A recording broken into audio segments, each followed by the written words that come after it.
안녕하세요. 크리스천 매거진 TV 나의 삶 나의 이야기의 남은미 선교사입니다. 성경은 우리에게 무수히 기도하라고 말씀하고 있습니다. 그러나 요즘에 교회가 기도하지 못하고 있습니다. 그리고 또 성도들이 기도하지 못하고 있습니다. 너무나 안타까운 일인데요. 오늘 제가 이 자리에 모신 분은요, 기도를 통해서 성공하신 목사님이십니다. 그분의 삶 속에, 사역 속에 또 믿지 않는 분들에게 그 기도를 통해서 많은 간증의 일들을 일으키신 목사님이신데요. 이 기쁜 목사님 이 자리에 나와주셨습니다. 목사님 안녕하세요. 예, 안녕하세요. 네, 목사님 바쁘신데 나와주셔서 너무 감사합니다. 불러주셔서 감사해요. 아이고, 저희가 영광이죠. 감사합니다. 네. 목사님 특별히 목사님은 기도 많이 하시는 목사님으로 교계에 소문이 많이 나 있잖아요. 부끄러워요. 제가 가장 궁금한 게 뭐냐면요. 목사님께서 그 기도를 통해서 많은 기적이 목사님 그 사역 속에서 일어났다라는 얘기를 들었어요. 예. 그래서 특별히 그러한 것들을 좀 잠깐 오늘 시청자들에게 소개해 주셨으면 좋겠습니다. 우리가 주님이 말씀하시기를 기도에는 이런 이유가 나갈 수 없다고 마가복음 말씀하시잖아요. 그러니까 모든 분들이 조금 전에 말씀하신 거지 기도를 꼭 해야 되는 걸 알아요. 네네. 그런데 해야 되는 건 알지만 네. 막상 그 나의 모든 삶을 결단하고 무릎을 꿇는다는 것은 결코 쉽지 않은 일이라고 그쵸. 보거든요. 네네. 근데 저는 제가 뭐 기도를 많이 한다든가 그런 건 없어요. 네. 다만 환경이 기도하지 않으면 내가 숨을 쉴 수가 없고 맞아요. 내가 일어설 수 없고 네. 내가 말할 수 없고 내가 볼 수 없으니까 하나님 앞에 나와서 기도하는 그 네네. 습관이 되어 있지 않나 싶은 생각이 들어요. 네네. 그러니까 이제 방금 전에 말씀하셨잖아요. 네네. 기도를 통해서 많은 역사 일어나지 않았느냐고. 네네. 그건 뭐 어떻게 아마 밤이 맞도록 하룻밤이 아니라 수많은 시간을 전한다 할지라도 네. 목회 현장에서 일어난 사건을 다 얘기할 수는 없겠죠. 그러나 제가 이 시간 우리 시청자들을 향해서 꼭 두 가지로 전달하고 싶은 게 있다면 네네. 어느 날 어느 사회복지사가 저희 기도를 온 거예요. 목사님 저는 교회 사명도 하지만 기도원 사역으로 32년째 되어 있습니다. 근데 그 장애인이 얼마나 심한 장애인이냐면 말도 못하고 온몸을 그냥 우리가 이렇게 표현하면 모르겠지만 그냥 다 꼬일 대로 꼬였어. 침을 질질질 흘리고 물도 마실 수가 없고 네네. 이런 상황으로 그리고 한 발을 내딛고 일어나기도 어려운 거예요. 근데 어쩌다 이제 그 사회복지사 담당자가 만나보니까 그 상처가 제가 방송이라 이제 얘기를 하기는 좀 네네. 어렵습니다. 그런데 요즘 뭐 미투 사건이라든가 이런 게 기독교에 네네. 많은 아픔이 네네. 있었잖아요. 그쵸. 네. 그런 상처로 많이 아팠어요. 이런 아픔을 갖고 있는데 그 아픔을 통해서 한번 바람 좀 쐬볼래? 그러면서 저희 기도를 같이 온 거예요. 같이 왔는데 저는 그렇다고 사랑이 있는 것도 아니고 한번 앉는 순간에 아마 성령이 그 마음을 움직인 것 같아요. 네네. 움직이고 이제 저희 환경은 그 기도원에는 그 장애인들이 받을 수 있는 환경이 못 됐어요. 주차장이 자갈로 다 깔려 있었고 그래갖고 그런데 왔다가 갔는데 가서 한 달 만에 아버지가 돌아가신 거예요. 그러니까 이제 가 있을 곳이 없어. 그래서 장애인 복지로 보낸다 그랬더니 절대적으로 저랑 살겠다는 거예요. 아, 목사님이랑? 예. 네네. 그게 연락이 왔어요. 사실 저는 목사님 꿈이 있다며 제 나이 70이 되며 장애인 복지를 하고 싶은 게 제 목회 비전이고 꿈인 거예요. 그런데 그 환경이 그를 데리고 있을 환경이 못 된 거였어요. 그래서 도저히 안 된다 했더니 무려 한 달을 넘을 정도로 장애인은 장애인 복지를 안 가고 이기쁨 목사님들만 가겠다고. 그러니까 이제 형제들한테 연락이 온 거예요. 이기쁨 목사님이 아니면 안 된다는데 네네. 어떻게 하면 좋겠습니까? 그 기도하다가 하나님 여긴 걸을 수도 없고 교회도 우리는 계단이 높아서 걸을 수도 없고 어떡하죠? 그런데 문득 떠오르는 것이 할 수 있거든이 무슨 말이냐. 아멘. 믿는 자에게는 능치 아멘. 못함이 없는 이라 그랬고 아멘. 빌리포스에 보면 내게 능력 주시는 자는 내가 모든 일을 할 수 있다고 했는데 아멘. 왜 내가 염려하는가. 아멘. 주님이 하시면 될 일을 아멘. 하는 생각이 딱 들어서 그럼 오라 그랬어요. 가족도 아무도 올 수 없고 혼자 왔죠. 왔는데 정말로 한 발을 내디딜 수가 없고 44년 동안 이 손이 이렇게 5손가락이 이렇게 묶여 있습니다. 물도 들을 수가 없고 마실 수도 제대로 없어요. 근데 날마다 저는 이렇게 안수를 하는 편이 아니에요, 목사님. 그냥 지나가다 성령이 주면 하나님 이렇게 말씀하시고 우리 기도하자. 네네. 이렇게 이제 그냥 손을 잡으면 즉시 울고 그런 스타일이지 막 특별히 막 안수를 많이 하거나 그러진 않습니다. 네. 그러는데 어느 날 그가에게 제가 빗자루 하나 들려줬어요. 그러니까 손가락이 10손가락이 그대로 44년을 피지 못한 손가락에다 빗자루를 준다는 거는 이건 말이 안 되는 일이었어요. 이렇게 쓰는 쓰는 빗자루. 네. 그거를 네. 주면서 여기 들어가자는 걸 놓으면 떨어지고 놓으면 떨어지는 걸. 너는 이것을 들었다 떨구는 거를 성령이 볼 것이다. 네. 그리고 하나님 앞에 기대라. 하나님, 내가 이것을 들고 성전들을 청소하는 사람이 되고 싶습니다. 우리의 마음을 소원을 들어준다 하셨잖아요. 그러니까 한번 해봐라. 하나님이 약한 자를 들어 강한 자를 부끄럽게 한다고 했고 정말 병든 자를 들어서 건강한 사람을 부끄럽게 한다고 했는데 우리가 건강하면서 하나님 앞에 지은 죄가 너무 많잖아요. 네. 한번 해보자. 그리고 계속 통성기도로 기도를 밀었어요. 근데 어느 날 시편 47편이 생각이 나는 거예요. 너희 만민들아 손바닥을 치면서 여호와께 영광을 돌리라는데 저 손이 하나님 앞에 손뼉을 치고라는 믿음의 확신이 오더라고요. 그러니까 저는 기도하면서 기도해주는 사람 믿음의 확신이 와야 되고 받는 사람 믿음의 확신이 온다면 성령은 일하실 것이다. 이런 생각이 들었어요. 근데 놀라운 것은 어느 날 보니까 손가락 10손가락이 다 펴진 거예요. 아멘. 그리고 흘리던 침을 흘리지 않고 그가 걷기 시작을 하는데 저보다 건강해졌고 이렇게 삐뚤어진 몸이 펴졌는데 44 사이즈도 안 되고 44 밑에 사이즈가 지금은 5 사이즈가 넘어가고 있는 거예요. 그런 것을 목회 현장에서 보면서 역시 주님은 그야말로 시뻘겋게 눈 뜨고 계시다. 그럼요. 그렇죠? 맞아요. 예. 목사님. 참 놀라워요. 네네. 예. 이제 저는 아들이 한 명이에요. 네. 지금은 그 아들이 한 명 있을 텐데 제가 초등학교 4학년 때부터 하나님 일을 했습니다. 그래서 정말 그 아들이 초등학교 졸업시장도 가본 적이 없고 중고등학교 대학을 졸업해도 가본 적이 없고 소풍도 가본 기억이 없고 체육대도 가본 기억이 없고 김밥을 싸줘본 기억도 없어요. 그렇다고 내가 믿음이 좋아서도 아니었고 오직 영혼을 살려야 되겠다는 불타는 사명이 있다 보니까 가족을 못 봤던 것 같아요. 근데 우리 아들은 사춘기 때 많이 방황을 했어요. 왜냐면 그 사춘기 때는 엄마가 그립잖아요. 그죠? 그래서 어쩌다 이렇게 엄마하고 마주 앉아서 엄마 한마디 하면 왜 그때들이 기도받으러 오는 사람들이 있어. 그러면 반사적으로 아들하고 얘기하다 말고 나도 그냥 딱 일어나갖고 그리 가는 거예요. 근데 그게 내 아들에게 이렇게 상처가 된 걸 몰랐어요. 이래서 중학교 때부터 이렇게 방황을 하고 고등학교 3학년 때까지 방황을 했어요. 고2 때, 고2에서 겨울방학이 됐을 때요. 근데 그 무렵에 망우리 공동묘지 들어보셨나요? 알죠. 그러세요? 네. 가보셨나요? 네. 그러셨구나. 우리는 뭐가 통할 것 같습니다. 그렇다고 제가 이 방송을 듣는 분들 보고 공동묘지에 가라고 하는 건 아니지만서도 하나님 역사는 어느 곳에서든지 무릎 꿇는 곳에 일어난다는 거죠. 아멘. 그때 저는 참 무서움을 많이 타고 저는 담력이 약해요, 목사님. 그래서 지금도 바퀴벌레만 보면 막 쓸쓸해 지금 못 잡아요. 저도 무서워요. 그래요? 우리 뭐 협동하는 데가 있어요.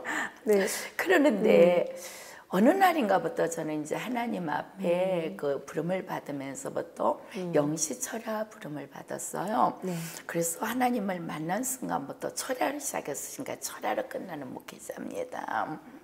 그런데 어느 날 기도를 하는데 자꾸 하나님이 기쁨아 너 공동묘지 올라가서 40일 기도해 볼래 하는 영감이 와요. 그러니까 이제 많은 사람들이 그 영적인 영감을 받으려고 하잖아요. 그죠? 그런데 저는 그 영감이 올 때 굉장히 예수 이름으로 물리쳤어요. 성령은 그럴 리가 없다. 무슨 성령께서 내가 여자인데 네네. 나를 보고 공동묘지를 가라래. 그것도 밤 12시에. 그래서 나사렛 예수 이름으로 명하노니 나갈지어다 그랬어요. 그랬더니 그 다음에 들려오는 것이 너는 나를 물리치고 누구하고 살래? 그래요. 저는 성령님하고 삽니다. 내가 들려주는 그 영감을 주는 분이 성령이라는 그쵸. 영감이 와요. 네. 그래서 주저앉아 울었죠. 저는 이제 지금은 우리가 산이 삼각산이라는 데를 못 가지만 우리 시대는 삼각산 그쵸. 기도가 살아 있었죠. 네네. 매일 산에 가서 사는 사람이었는데 어찌 하나님 내가 기도하는 산에 기도 초소가 있는데 공동묘지는 웬 말입니까? 그러고 묵고 있을 때 계속 들려와서 저는 밤 12시를 피해서 낮에 갔어요. 낮에 올라가 보니까 뭐 아무렇지도 않더라고요. 그래? 괜찮다. 근데 우리 남동생이 있었는데 어느 날 오더니 삼겹살을 사갖고 와갖고 누나하고 고기 국 먹으러 가재요. 어디로? 그랬더니 차를 타래요. 그 차를 탔어요. 우리 동생은 제가 그것 때문에 싸우고 있는 걸 몰라요. 그랬더니 쭉 가더니 공동묘지를 가더니 거기 가서 돗자리를 피고 거기다 불탄을 놓고 고기를 딱 끄면서 먹어봐 맛있어 그러는 거예요. 하고 많은 것 중에. 예. 그래서 제가 놀래갖고 지금 저는 거기를 안 가겠다고 싸우고 있는데 지금 우리 남동생이 거기다 삼겹살을 파티를 여는 거예요. 이건 뭐야? 먹으면서 맛있지? 저는 맛있다 고백을 못해요. 하나님 내가 여기 안 간다 그랬더니 여기 그래요. 지금 여기 와서 고기 먹게 하네? 그래요. 어떡하죠 그죠? 먹는데 참 무거운 삼겹살을 먹었어요. 먹고 내려오면서 주님 참 얼마나 제가 이 자리를 가야 되면 당신은 이런 방법으로 저를 인도하십니까? 저희 목회사역은 목사님 머리로 계산하지 말고 무릎으로 풀라는 제 목회사역에 저는 표를 갖고 지금까지 가고 있습니다. 그럼 나는 지금까지 성령은 공동묘지로 올라가라는데 나는 머리 계산한 거예요. 못 가겠다고. 그래요. 가겠습니다. 이런 고백을 하고 올라가기 시작할 때 무렵에 어떤 일이 있었냐면 11시 예배가 있었고 오후 2시 예배가 있었고 저녁 9시 예배가 있었고 밤 12시 철야 예배가 있었는데 우리 부교육자들이 많았지만 그때는 제가 인도하고 있었어요. 인도하고 있을 때 성령은 12시 예배를 끝나고 올라가라는 거예요. 그래서 1시쯤 이제 올라가기 시작했죠. 공동묘지를. 이렇게 올라가는데 낮에 올라가니까 괜찮아서 있다가 하나님 어느 날 철야 예배를 드리는데 그날들이 겨울비가 그냥 보슬보슬 내리는 거예요. 그러니까 비가 내릴 때는 뭐 미끄럽고 막 이럴 수가 있잖아요. 더군다나 겨울이고 밤 뭐 12시 넘어서 예배를 드리는데 성령께서 오늘 밤에 가라는 거예요. 비가 부슬부슬 오는데. 하나님 나 못 가요. 비가 부슬부슬 올 때 옛날에 우리 들은 소리 거기 뭐 귀신 논이라든가 머리 귀신. 그죠? 하나님 안 됩니다. 근데 설교를 못 하겠는 거예요. 거기로 올라가야 되겠는 거예요. 그래서 이제 자꾸 피해가지고 우리는 타업이라는 걸 하잖아요. 하나님 뜻대로 살겠다고 입술에 고백을 하는데 행위는 타업할 때가 많을 거예요.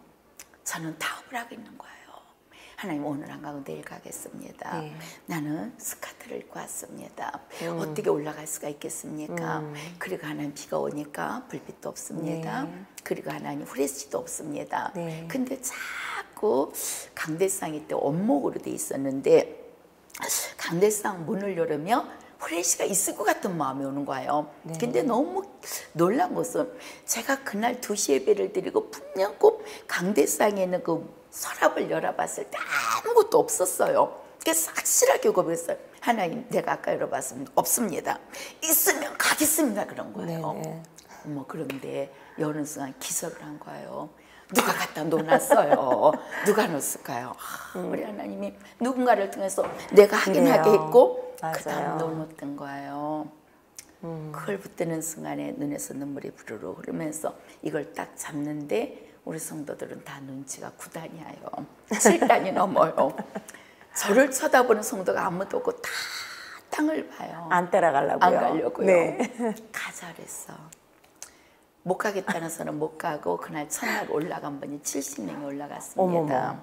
공동묘지로요? 공동묘지를 1시에요. 와. 근데 지금은 공원화가 됐지만 그때는 그쵸. 전혀 진짜 전기불도 없었어요. 맞아요. 진짜 네. 묘지. 네. 네. 그때는 정말 불빛 하나 없었어요. 그 불빛을 갖고 올라가서 7명씩 짝을 쳐놓고 기도를 시키는데 정말 기도 잘하대요. 그 불빛 속에서 시간을 정해놨더니 거기는 안 하면 죽는다고 생각이 들으니까 손들 잡고 쥐어쓰기를 너무 잘해요. 기도하는 성도들 있으면 비 오는 날 모시고 올라갔어요. 아멘. 네. 너무 잘할 거예요. 그렇게 기도를 하고 그래요. 우리 영분별이라는 게 목사님 참 귀하잖아요. 영적 그쵸. 분별이요.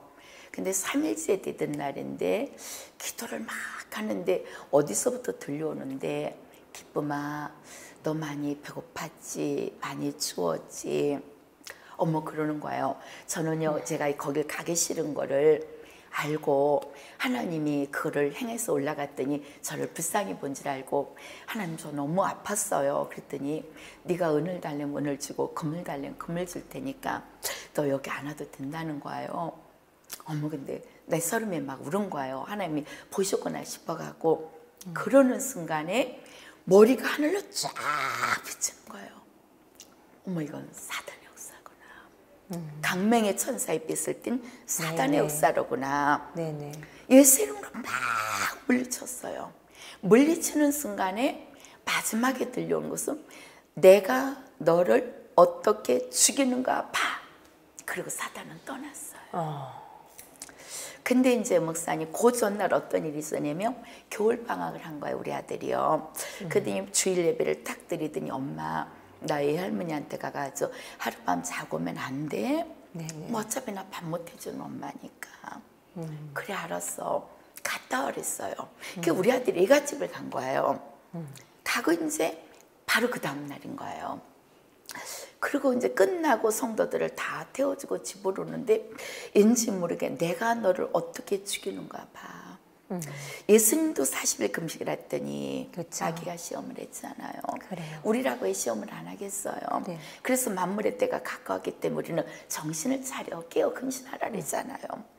뭔가 마음이 착잡한 가운데 집을 들어오는데 전화벨이 울려요. 전화를 받았더니 경찰입니다라는 거예요. 네 하는 순간에 거기 고등학생 아들이 있죠. 그래요. 어머 있는데요. 사고입니다. 네? 그랬더니 원자력병원 중환자실을 가보세요 하는 거예요. 뭔 사고입니까? 네. 그러니까 그 우리 태릉 선수촌 있잖아요. 네네.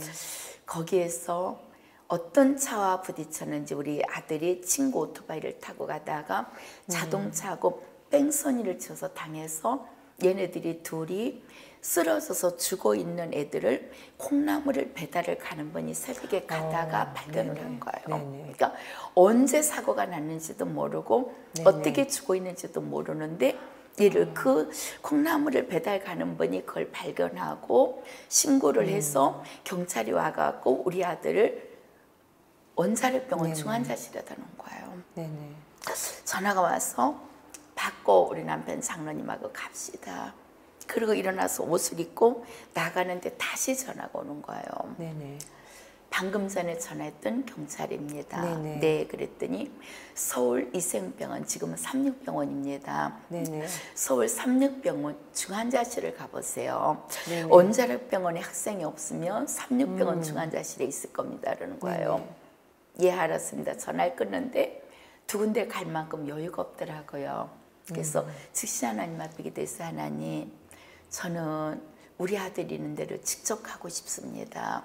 근데 자꾸 마음으로 삼육병원으로 가고 싶은 거예요. 그래서 우리 남편 장로님하고 삼육병원을 가서 보니까 중환자실에 우리 아들이 있는데 그야말로 싸늘하게 죽어가는 아들이었어요. 산소호흡기를 꽂고 있는데 의식불명의 아들이었고 이틀 전에만 해도 건강했던 그 아들이 형체를 알아볼 수가 없는 거예요. 네네. 그리고 담당 가장님 오셔서 하는 말씀이 죄송합니다. 최선을 다했지만 의학이 여기까지입니다라는 거예요. 그 소리를 듣고 나왔고 우리 남편 장로님은 가족들한테 다 연락을 해서 아들이 죽었다고 이제 얘기를 한 거예요. 그걸 보고 우리 남편 장로님이 오셔서 가족들한테 우리 아들 이름이 김애녹인데 애녹이가 죽었다고 하니까 뭐 가족들이 놀래서 나중에 훗날에 얘기했는데 170까지 그 키로를 밟고 오셨다 그러더라고요. 그 가족들이 다 모였어요. 모여서 대책 회의를 하겠다는데 우리가 대책 회의는 뭐 할 거예요? 생명의 주권은 하나님한테 있잖아요. 저는 예배를 드리러 가야 돼요. 2시 예배를. 네네. 그래서 가족들하고 의논하면서 예배 드리러 가자. 우리가 할 수 있는 게 아무것도 없다. 맞아요. 네, 정말 우리가 뭘 뭐 돈이면 다 할 것 같고 건강하면 다 할 것 같고 많이 배우면 다 할 것 같고 내가 자식 뭐 좋은 거 주면 다 할 것 같은데 네. 어느 날인가 우리는 나의 무지함을 깨달을 때 있잖아요. 정말 하나님이 지켜주면 안 되는 걸 깨달을 때 있잖아요. 네네. 우리가 할 수 있는 게 아무것도 없는 거예요. 가자 그랬어요. 그리고 와서 제가 이제 예배를 드리고 우리 장로님 보고 장로님은 병원을 지켜라. 나는 강단을 지키겠다. 네. 이래서 그날부터 저는 강대상을 지키기 시작했어요. 예배인들을 다 한 번도 안 빠졌죠. 근데 성도들 앞에서는 아픈 내색을 보일 수가 없는 거예요. 맞아요. 그리고 뺑소니를 쳤기 때문에 네. 의료보험이 안 되는 거예요. 아. 그리고 돈이 없어. 일단 나는 목사인데요. 네. 근데 우리 친구 아들은 원자력 중환자실에 또 죽어가고 있는 거예요. 네네. 근데 거기는 아빠 엄마가 출수상이 나갔고 그냥 쇼크를 받아서 병원에 다 입원 중인 거예요. 저는 2시 예배를 드리며 아들 면회를 가는 것이 아니라 원자력 병원을 가는 거예요. 예수 믿어라. 아들 친구 또. 네. 네. 예수 믿어라. 그래 이 가정에 또 구원의 문이 열리고 죽은 나사로가 살아나듯이 살아나는 기술이 있지 않겠느냐. 그랬더니 거기서 얘기하는 것은 뭐라고 하냐면 목사님 아들부터 살려놓고 오십시오. 그러면 믿겠다는 거예요. 네네. 근데 우리 아들이 살아나서 올 때는 이미 때가 늦는다. 네네. 그래서 매일 전다는데 성령이 하시는 말씀은 귀 있는 자만 듣는다 그랬어요. 아멘. 우리가 귀가 맞아요. 닫히면 못 듣습니다. 맞아요. 네. 저는 이 방송을 시청하는 분도 어딘가 이렇게 힘든 일을 당한 누구에겐가 성령이 귀가 열려서 기적이라는 두 글자가 일어나길 바랍니다. 아멘. 거긴 전달 아무래도 안 되고 저는 그 예배를 다 드리고 나면 밤 12시 반이 넘어서 1시에 공동매지 갔을 때만 우리 남편 장로님한테 만나고 같이 기도를 하고 아침에 가면 8시 반에 중환자실 면회가 있어요. 그 면회만 하고 다시 교회로 돌아왔죠. 이렇게 해서 7일째 되는 날 네네. 기도를 하는데 성령감이야 너희 가정에 죽음의 재앙이 넘어간다. 아멘. 저는 뚜렷하게 아픔 속에서 올 때 나를 저 복종한다고 봅니다. 아멘. 그리고 어떤 큰 문제 앞에서 우리는 예수님의 그 큰 소리가 들려와야 되지 않나 아멘. 싶어요. 아멘. 나의 방법, 나의 생각보다는 하나님의 소리를 들을 수 있는 그런 소리가 이 시대도 필요하지 않나 아멘. 싶어요. 이러면서 우리 가정의 죽음의 장이 넘어간다. 그 소리를 듣고 믿고 아멘을 하고 왔어요. 와서 중환자실에 있는 아들을 보고 우리 남편 장로님 보고 우리 가정의 중환자실에 있는 아들이 죽음의 장에 떠나간대. 둘이 끌어안고 울고 그리고 이제 면회를 우리 남편 보고 먼저 가서 보라 그랬어요. 근데 남편이 나오더니 막 울어요. 근데 중환자실에는 사람들이 이제 느껴보지만 울고 나오면 더 겁나는 거야. 좋은 일을 우는 사람 별로 없으니까. 네. 이는 온전히 의식불명이니까 7일 동안. 네. 뭐 수술도 할 수 없고 왜냐면 오른쪽에 왼쪽에 머리가 세 군데씩 금이가 있는 거예요. 그래서 뭐 살아도 정상이 될 수가 없는 거예요. 네네. 의학으로. 이런데 딱 들었으니까 엄마를 찾드리는 거예요. 그러니까 7일 만에 처음으로 입이 열린 거예요. 아멘. 그래서 쫓아가 보니까 그대로 의식불명이에요. 아빠는 들었대 엄마 자는 소리를. 저는 보니까 또 의식불명이에요. 그대로 교회로 왔죠. 와서 2시 예배를 드리려고 연락이 온 거예요. 네네. 병원이 난리가 났다. 네네. 얘가 의식이 돌아오면서 아프다고 통증의 고백을 하는데 병원에서 의사 선생님이 두 손을 묶고 두 발을 묶고 검사를 그때 3번 가요. 머리 검사를 하고 얘를 포기를 했던 거예요. 네네. 그런데 얘가 의식을 찾으니까 다시 검사를 보니까 허파에 바람이 들어가고 갈비뼈가 몇 대가 나가고 어깨가 나가고 앞으로 소경이 될 정도로 눈에 시력까지 잃어버린다 싶을 정도로 시력이 침침하고 살아나도 건강한 자녀가 될 수 없는 거예요. 근데 그 자녀를 보고 저는 하나님 앞에 그런 기도를 했죠. 하나님은 약속을 지키는 하나님입니다. 아멘. 우리는 약속을 어겨도 하나님은 약속을 지키는 분입니다. 제가 처음 하나님을 만났을 때 그 아들을 죄종으로 쓴다 그랬어요. 그래서 저는 미친 듯이 복음을 전하고 갔는데 이 아들이 주의 길도 가지 않고 어떻게 하나님 데려가겠습니까? 근데 고3을 올라가야 되니까 고2의 겨울방학이니까 40일에 기적을 꾸게 됐던 거예요. 하나님 40일에 기적 일어나게 해달라고. 근데 그 7일째 이제 아픈 통증을 갖고 해보니까 놀란 것은 수술을 안 했음에도 불구하고 오른쪽 금이 간 곳이 깨끗해졌다는 거예요. 인정만 남았다는 거예요. 아멘. 거긴 희망을 갖고 기도하죠. 네네. 27일 만에 병동에서 나옵니다. 중환자실에서 나와서 병동으로 갑니다. 병동에서 가면서 이제 얘기를 하면서 허파에 바람이 들어가고 갈비뼈가 나가고 그런 것이 하나하나 치유하기 시작을 하는 거예요. 네네. 치유를 하는데 돈을 넣은 것은 저는 개척교회 목사예요. 돈이 없었어요.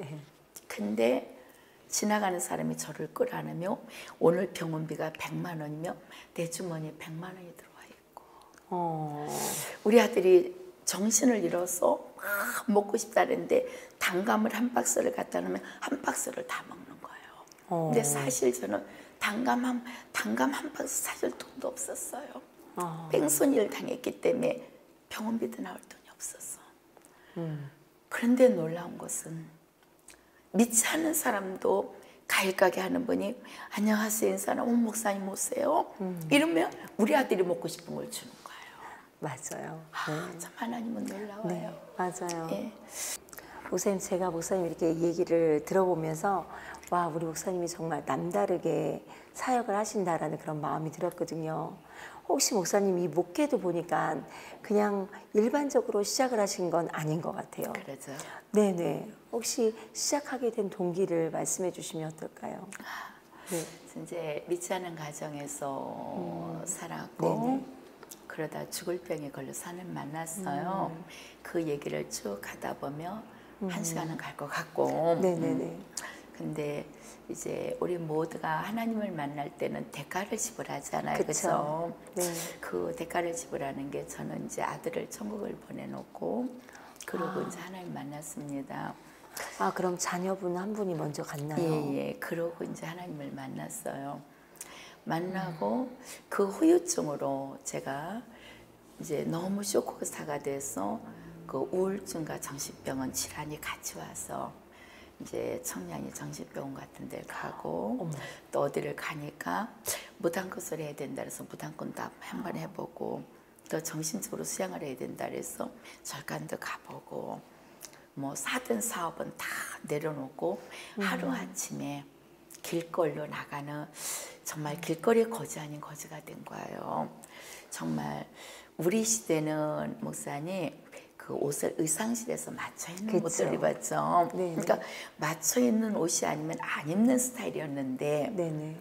그렇게 살던 사람이 어느 날 길거리에 거지 아닌 거지가 되는 것이 하루아침이더라고요. 네네. 그래서 성경은 섰다는 순간에 넘어질까 조심하라고 하지 않으나 싶어요. 맞아요. 제 인생이 그렇게 될 줄 몰랐어요. 근데 저는 또 처녀 때 꿈이 있었어요. 그 꿈이 난 고아원 원장이었어요. 나는 뭐 결혼하고 싶은 마음도 없었고 고아원 원장에 대해서 네네. 배고픈 사람 먹이고 싶었고 배우지 못한 사람 가리키는 이런 거를 내가 살아보면 좋겠다는 것이 이상하게 네네. 중학교 때부터 그걸 가졌어요. 그것도 제 마음이 아니겠죠. 그쵸. 그래서 중학교 시절부터 친구들을 상담해주는 사람이 돼 있었어요. 저도 모르겠어요. 네네. 그러고 있다 이제 그런 일을 당하면서 죽어갈 때 정말 허리가 23이 될까 말까 할 정도로 목사님이? 예. 그냥 물컵 하나를 들으면 들을 힘이 없어서 쓰러져서 119로 실려갈 정도로 죽을 날만 기다리고 있을 때 누군가를 통해 복음이 전달됐고 그 전에도 복음은 많이 전해졌죠. 그쵸. 그런데 기가 다쳤고 마음이 다치니까 들을 수가 없었던 거죠.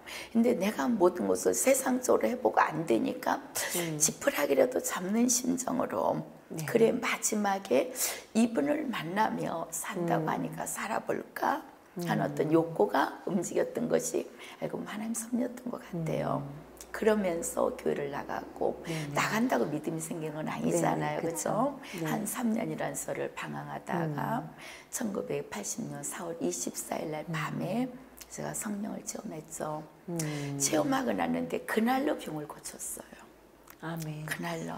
그 시간 하나님이 출애굽기 15장 26절 말씀 나는 너희를 치료하는 여호와임이라고 다가오면서 그때 주는 말씀이 기쁨아 불렀어요. 아브라함아 부르던 하나님이 모세야 부르던 하나님이 저한테 첫 마디는 기쁨아 많이 아팠지 많이 슬펐지 많이 힘들었지 그런데 이 땅에는 너와 같이 아픈 사람들이 너무 많단다. 나는 너희를 치료하는 여호와임이란다. 아멘. 오늘 이 시간 너는 병에서 자유를 얻었으니 아멘. 너와 같이 아픈 사람들에게 내 이름으로 누구 예수 이름으로 손을 얹는즉 나음으로 누는 살을 내가 너에게 주리라. 아멘. 선물이었죠. 그 아픔의 통증을 느낀 세월 속에 하나님 저에게 준 선물은 치유의 사역이라는 선물을 주셨어요. IMF 때는 중랑천이라고 아시나 몰라요. 서울에. 네, 알죠.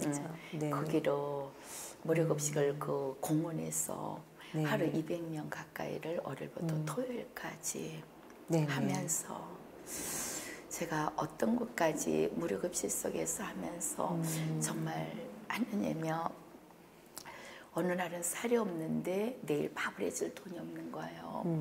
막 성전에서 울고 있다가 나와보니까 네네. 우리 권사님 두 분이 네네. 큰 양은다라에다가 3시간 울고 오니까 쌀이 그 양은다라로 2다라가 있는 거예요. 뭐니 했는데 이들이 얼굴에 달덩이 같아요. 뭐냐 하니까 목사님 우리 야단치지 마세요. 왜 그래 했더니 내일 밥할 쌀이 없어서 들어보셨나 몰라요. 차를 갖고 아파트 단지 빌라를 다니면서 동냥을 해왔다는 거예요. 어머. 권사님들이. 저는요 제가 목사하면서 참 목사님 부끄러울 때가 많아요. 그러니까 목사가 오늘 있는 것은 성도들의 믿음으로 내가 있는 것이지 맞아. 내 믿음이 좋아서 있는 게 아니라는 걸 저는 늘 고백합니다. 저도요. 그렇죠. 네. 예. 그래서 어떤 데 우리 성도들한테 부끄러우면서도 가르치는 입장이니까 어쩔 수 없이 입을 여는 거 아닌가 그래요. 느껴요. 근데 그들이 힘든 게 아닌 거예요. 얼굴이 달덩이 같은 거예요. 오순절을 그 체험한 것 같이 이렇게 기쁨이 있는 거예요. 네. 야단치지 말라고. 그걸 밥을 해갖고 나갈 때 우린 밥을 해서 들고 나갔는데 참 많이 울었어요. 그렇죠. 하나님 성도들의 믿음보다 목사 믿음이 약합니다. 그런데 다시는 우리 성도들이 쌀이 없어서 동냥해 오지 않게 하소서. 근데 그것이 제가 쌀 떨어져 울던 눈물의 마지막 눈물 같아요. 13년을 그렇게 울고 기도했더니 하나님이 13년 후에는 어떤 까마귀를 통해서도 채워주시고 네. 지금도 저희들은 무료급식을 하고 있어요. 네네. 그 동기부여가 네네. 하나님이 부족하지만 이 기쁜 모사 가는 길에 통로를 열었고 그래요. 축복을 받게 하지 않았는가. 소자에게 냉수 한 컵을 줘도 그래요. 하늘에서 상을 잃지 않는다 그랬잖아요. 그래서 그 무료급식은 이 기쁜 모사가 하는 것이 아니라 네네. 우리 신랑 함께 성도들이 오늘도 저는 여기로 오고 있고 우리 성도들은 급식을 하고 있고 이렇게 가고 있어요. 그러면 매일매일 급식을 하고 있는 건가요? 그전에는 매일매일 월요일부터 네네. 토요일까지 했는데 네. 지금은 사역지가 이제 많이 늘어나다 보니까 성도들한테 부끄러워서 네네. 저는 그 자리에 한 달에 한 번도 못 있는 거예요. 지금은요. 네네. 성도들이 이제 자원해서 하는 거예요. 그래서 네네. 지금은 교회에서 목요일마다 하고 있습니다. 목사님 오늘 이렇게 목사님 얘기를 듣다 보니까 그냥 시간이 그냥 막 흘러가는 것 같아요. 저도 그랬어요. 네. 예. 다음에도 혹시 시간이 되시면 그 다음 이야기를 좀 더 해주셨으면 좋겠어요, 목사님. 불러주시면 오겠습니다. 네, 예. 감사합니다. 오늘 우리 시청자들에게 목사님 한마디 이렇게 말씀 좀 해주셨으면 좋겠어요. 어디선가는 지금 우리가 현재 보이는 문제 때문에 울고 계신 분들이 있지 않겠습니까? 근데 현재 보이는 문제를 보지 마시고 그 현재 문제를 통해서 하나님 예배는 어떤 그 특별한 그 축복과 사랑을 보았으며 그리고 내 사랑하는 가족들이 아팠을 때 우리는 당황하게 돼 있어요. 그래요. 그럴 때 당황하지 마시고 하나님 반드시 우리 신음소리까지 듣고 계시니까 아멘. 강하고 담대하게 주님만 바라보시고 오늘 기도하겠다며 어디선가에서는 지금도 성령은 일하고 계십니다. 아멘. 그 역사가 모두에게 일어날 걸 믿네요. 네, 우리 시청자들이 되게 많이 은혜 받았을 것 같아요, 목사님. 하나님께 영광입니다. 네, 감사합니다, 목사님. 수고하셨습니다. 감사합니다. 예. 네. 네, 오늘 이 시간 우리 이기쁨 목사님과 함께 나눈 은혜가 저에게만 흘러넘친 것이 아니라 저희 시청자들에게도 그 은혜가 흘러넘칠 줄 믿습니다. 저희 나의 삶 나의 이야기 오늘 여기서 마무리하고요. 저희는 다음 이 시간에 다시 찾아뵙겠습니다. 수고하셨습니다.